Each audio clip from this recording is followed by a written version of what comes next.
For the longest time, women have been told that marriage is the pinnacle. Marriage is the icing on the cake. Marriage is what you should aspire to. But what happens to your life after you get married? After you get married, you die. What is popping, besties? It is your girl Pascaline, and I am back with another YouTube video. Now, if this is the first time you're seeing this beautiful face, hello, my name is Pascaline. I make lifestyle content, a lot of self-development content, and really entertaining vlogs. I hope you subscribe and stick around to be part of the family.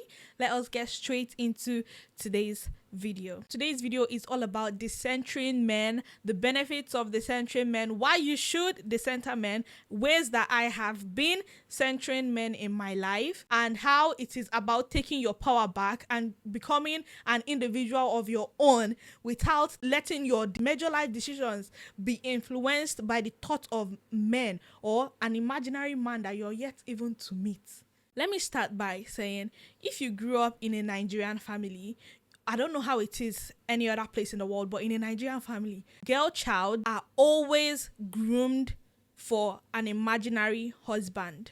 Why are you sweeping like that? Is that how you're going to sweep in your husband's house? Why are you cooking like that? Is this what you're going to cook in your husband's house? And I'm talking from the age of 10, 12, 13. It is a norm. Like, is this what you're going to do at your husband's house? You better not do this because of your husband. You don't do that because of your husband. And you grow up thinking that your entire life, everything you're doing, you should do it right for this imaginary man that you've not even met, you don't even know. For centuries, society has conditioned women into seeking validation from men, whether it be family, whether it be romantic situations, whether it be at work. We've been taught that somehow our value is linked to men, the way men see us, dressing for the male gaze, and the fact that even this conversation of decentering men is a topic is also a problem in itself. But that's a different video. Decentering men is not a rejection of romantic relationships with men. It does not mean that you hate men. It's about realizing that your worth is not tied to a man. It's about removing men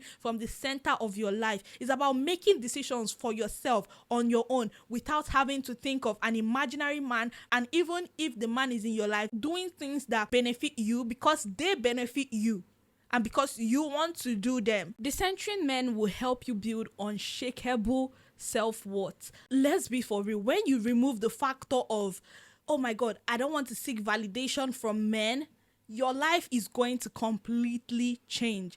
You start feeling more worthy, because for centuries, for ages, women have been taught that their desirability, their attractiveness is based on how much a man finds them attractive. Oh, you're doing this hair, you're cut. Oh, when I cut my hair, guys, I cut my hair. Do you know how many, why are you cutting your hair? Men don't like women on low cut comments I got. And every single time, I'm like, are you people okay? And I would cut my hair again if I wanted to. If I felt like it, I would do it. It will help you build unshakable self-worth. Your self-worth is not going to be tied to the way men look at you. It's not going to be tied to how attractive you are to a man. Not only does decentering men improve your self-worth, it also improves your mental health, because you're no more feeling anxious whether you're going to meet somebody else's expectations. It's all about like you. It's all about what you want, how you feel, how what you're wearing makes you feel. Decentering men will also help you foster great independence and ambition. And I think personally that this is where a lot of women are held down, okay? When you decenter men from your life, you actually start becoming independent and ambitious without wondering, oh my God, do I want to overshadow a partner? Listen, any partner that even is scared of your own achievements, scared of, intimidated by your achievement, is that really somebody you want to be with? I was listening to a podcast one time, and then this girl wrote in and she was like, she wants to buy a house in the UK, but people have been advising her that she should not buy the house because of it's going to scare away her husband. First of all, how dare you think that I'm going to attract a low quality human being that would be intimidated by my success? What? Oh, then why are you buying a car? You're just in your 20s. You've not gotten married. It's a car, not even a house. Not even a house. Not even a house. Now imagine there are people that have sold houses just because I don't want to intimidate a partner. Why do you want to be with a partner that is going to be intimidated by your success? Come on now. So you're telling me if I buy a house, somebody will not tell me I should now sell the house because of an imaginary man that you don't even know if he's going to come. You have to get to a stage where you don't center marriage, where it's like, if I get married, I'm fine. If I don't get married, I'm still going to be perfectly fine. Do you get? And I feel like that's the stage I am, and that's the stage I want to always be in. I don't want to ever center marriage in my life ever again. Decentering men also helps you have great quality female friendships. How many times have you seen female friendships take a backseat because of a man is involved, whether it be competing for a man's attention or like, I like him and you like him too. So decentering men would actually help you create stronger bonds with your female friends, with your women, with the women around you. And honestly, that is something I'm so grateful for. My friends and I, guys, when I tell you there is no boy drama, I don't think I've ever had boy drama up until now, and I'm so grateful for the women in my life. And I feel like because I have decentered men from my life, I'm able to have quality friendships without fear of competing for a man's attention. Also, decentering men is going to help you foster like healthier relationships when it comes to love, and just to go into love with a very clear mindset. Because when you center men, you're likely to settle for less. You're likely to settle for whatever you're getting, whatever mediocre treatment you're getting, because you want a man in your life. When you center men, or when you center marriage, I don't know, I don't want it to be a video about marriage, but when you center men or when you center marriage, no matter what is going on in that your marriage, you will still want to be there, because you'd rather have a husband than be a single woman. And the way society treats single women is very crazy. It is very, very, very, very crazy. There was a time I used to wear a ring to go to school, not just because of I didn't want like lecturers or anybody to, come on to me, but also for the fact that I wanted respect from those people too, because of the way women are treated. Like, once you say, oh, I have a husband, it's like there's this respect that is allocated to you because you have a husband, because you have a man. It's always so crazy to me that this is the world we live in, but this is the world we live in, guys. So decentering men in relationships is going to help you know that there should be a balance. You should give love and you should receive love, but never at the detriment of your own self-worth. Never at the detriment of who you are, at your own value. Okay, I was watching Love is Blind Habibi. There's this first relationship, Amar and one other, and Shafi. Is it Shafi and Amar? I don't know, but like, the girl loves dancing, and right from the beginning of their first conversation, she said she loves dancing, and he said no, that dancing is a non-negotiable for him. Why did this man keep on pursuing her when he knows that dancing is a non-negotiable for him, that he doesn't want his wife to dance? Because it is almost as if it's a norm. It is almost as if it's a norm or an expectation for women to give up themselves to please men. And I'm so happy. That is like one of my favorite characters in Love is Blind Habibi, because she didn't give... So I don't want to spoil it for you guys. Please watch it. But it is almost as if it's a norm for women to give up a part of themselves to please a man. If you're getting married and it's like, oh, like my husband lives in a different country or blah, blah, it's almost expected that it is you as a woman that would pack up your entire life and move for a man. When you don't want to. If you want to, if you've come to like this compromise, or that you want to, that's perfect. Like, I'm all about like whatever you want to do, as long as you want to do it for yourself and you know it is benefiting you, then girl, do it. Like I always say, marriage is not very beneficial to women, like, girl, but that's a conversation for another day. Ways that I have centered men in my life. Oh, guys, this is going to be so embarrassing because it is not a fun thing to talk about, because I have centered men a lot in my life, and I feel like every girl at some point has centered men in her life too. But I have not been very man crazy kind of, or like doing everything because of a man, but subconsciously the little things like the way you dressing for the male gaze, the way you do your hair, even down to the way you do your nails. Have you ever searched up those videos of how to dress to be more attractive, all of that used to be my jam back in the day, guys. But these are ways that I have centered men in my life. But the ultimate way that I have centered men in my life, let me give you guys a backstory. I'm from a Catholic household, and growing up, we always believe like, okay, you know, sex should be something that you save for like your husband, and you should not have sex, you know, like your virginity should be like an offering, like a gift to your husband.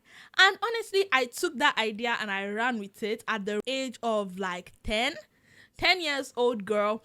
I said, oh, like I'm going to be a virgin till I get married. My primary reason for doing all of this was because I wanted to have something of value to offer to this imaginary man. When I even got to like secondary school, like I was 13, 14, some people I know started having sex in like junior secondary school. And to me, that was always like, to be like, why are you doing this to yourself? You have nothing to offer when you finally meet your husband. Until I got to the age of like 16, I started reading, I started exploring, I started widening my horizons, and then I realized, what? My virginity is not a gift to give to somebody. If I'm going to actually save myself for marriage, it will be because of God. I even think that in this aspect of decentering men, like going on a celibacy journey is also going to be very, very, very, very, very, very, very important for you guys. Like, I see no reason why I should let just anybody share my body with me. I believe so much in soul ties, and I don't want to get into that. Soul ties is a whole different video. This is the biggest way that I used to center men in my life, but now I have changed. My perspective has completely changed. I'm not saving myself for an imaginary man. Guys, watching these clips back, I realized that what I was actually centering was marriage and not men exactly, which is also almost the same thing.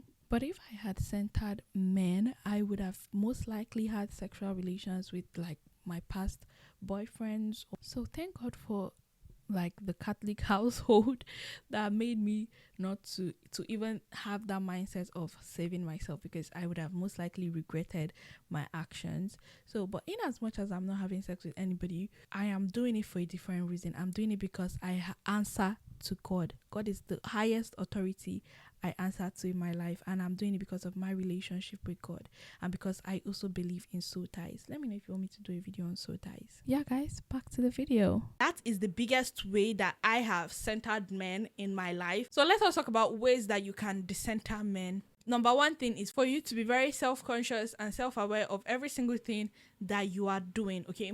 Question everything. For real, down to the little things that you don't even subconsciously, you might not even know that you're dressing subconsciously for the male gaze. As women become more self-aware, we are more in tune with our authentic self. We are more liberated. We are more open. We are more creative. When you remove men from the center of your life and you do things for yourself, you would live a happier life. You would be more fulfilled. You don't need to change yourself for a man. Let me tell you, you don't need to change yourself for men to like you. You don't need to walk a certain way for men. You don't need to change the way you dress for men to like you. Most mortuaries have stopped hiring men. Most zoos have stopped hiring men because men will stick there in anything. Okay? And obviously that's not the type of men we want to even associate ourselves with.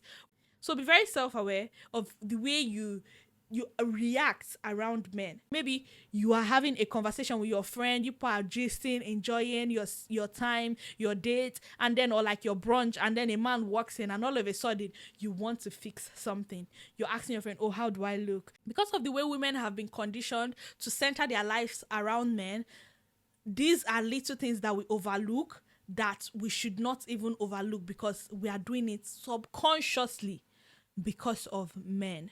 because of a man. Second thing is for you to set boundaries in relationships with men. It doesn't matter if it's your family, your friends, platonic relationships, or romantic relationships. Always consciously prioritize yourself.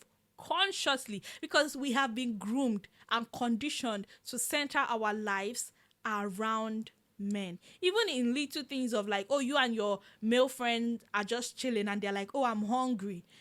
What's in, like, it somehow is like reflex for you to stand up and be like, okay, let me go and cook for all of us. Girl, chill. They will find solution. And seriously, it's not even about you because you love them, you go and cook. It's about retraining your mind to not always arise in those situations that are normally centered like around men. Consciously train your mind to center your own needs, especially when you don't want to go and cook. You will now stand up and be like, let me just go and do it. I'm the only girl here. Prioritize your own needs and emotional well-being instead of always accommodating everybody. Make sure you set clear boundaries, especially with men, platonically and romantically. So the next thing is to learn to validate yourself. Practice self-validation. Listen, you need to cheer on yourself. Clap for yourself if nobody's clapping for you.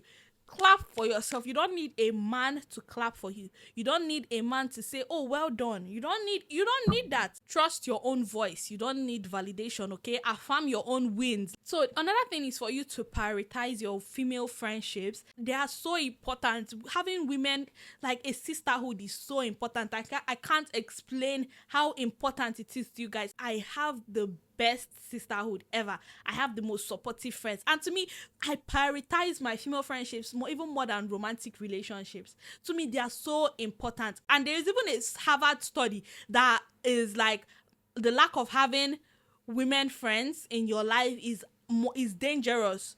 The sisterhood is more important than having male friends or like romantic relationships. A lot of older women have come out to say that women who have more female friends are known to be happier. Their life expectancy is more longer. So prioritize your female friendships.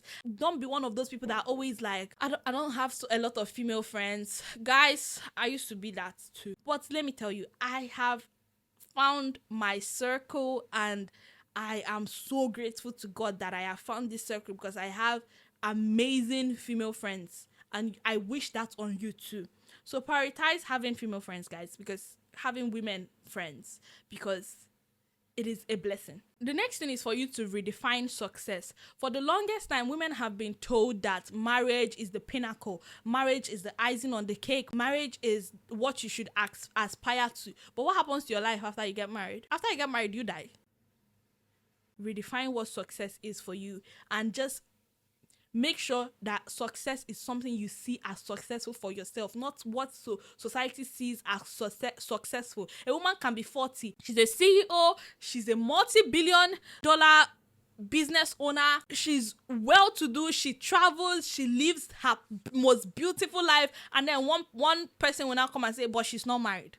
All those achievements, but she's not married. How is marriage what we should all women have been conditioned to look forward to? And men are not conditioned to look forward to marriage like women are at all. Almost every single girl you meet, 9 times out of 10, has been dreaming of her wedding. I don't think if you meet 10 men, 8 of them are dreaming of their wedding day. I really do not think so. And then what happens after the wedding day? What happens after you get married? Life is what happens. So redefine success for yourself. Make sure that success is what you see as successful, not what society sees as successful. The next thing is for you to pursue financial independence. I don't care if you want to be a trad wife. Honestly, I don't mind being a trad wife, but learn about money. Learn to invest money. Be very knowledgeable when it comes to money, because financial independence is freedom. It is freedom, and it is one of the most important things when it comes to fighting against the patriarchy, because men weaponize money a lot. You're not dependent on a man because of finances or anything like that. Trust me, it will be very quick for you to stand up and leave a situation that is not serving you. Anything you're doing to become financially independent, take it very seriously. Get your money up. Do all of. Listen, I'm somebody that also believes in being taken care of, because if I'm on my own, living my life, I will live my life perfectly. But if I have a man, still, he has to come into my life to make my life better than I am already living now. And that's just facts for me, okay? I'm not, all these things I'm saying doesn't mean that like I don't want to be romantically involved with men or whatever. I'm just saying, do not make men the center of your universe. So it doesn't mean that I don't want to be romantically involved with men. No, I'm heterosexual. I like men. There is no way I want to be involved with men. The thing is, I am not centering them. I am not making major life decisions with them in my mind. I am making it with myself in my mind. Is it benefiting me? Am I getting married? I'm benefiting from this in some way. Am I in a relationship with a man? I am benefiting from this in some way. Am I having children? I am benefiting from this in some way. Please, get your money up. Get your money up. I'm even talking to myself. I'm still getting my money up. The next thing is for you to challenge gender roles. Listen, you don't have to fit into this prim and proper. Even me, I've even made the mistake of even doing videos of like how to be feminine. But even in those videos, I don't think I ever centered men or like telling you to do this because of you will attract a man. No, it is always for your own benefit.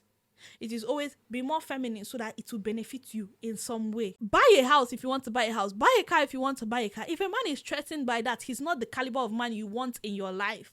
Yeah, guys, decentering men is not about rejecting love and relationships. It's about prioritizing yourself, putting yourself at the center of your life, making sure that every single decision you're making, you're doing it because you want to, not because it is going to help you meet a man, not because it is going to help you get married sooner, not because it is going to help you keep a man, but because you want to. Because you want to. This is the best type of freedom I can ever talk about or imagine, because you're not sitting there thinking about how you want to please an imaginary man that you've not even met. And it's so sad seeing women center their lives around men that they have not even met. Imaginary husband. Who told you the husband is going to come? I think the most powerful place for a woman to be in is in a place of, if it happens, it happens. If it doesn't happen, it doesn't happen. And I'm still good if it doesn't happen.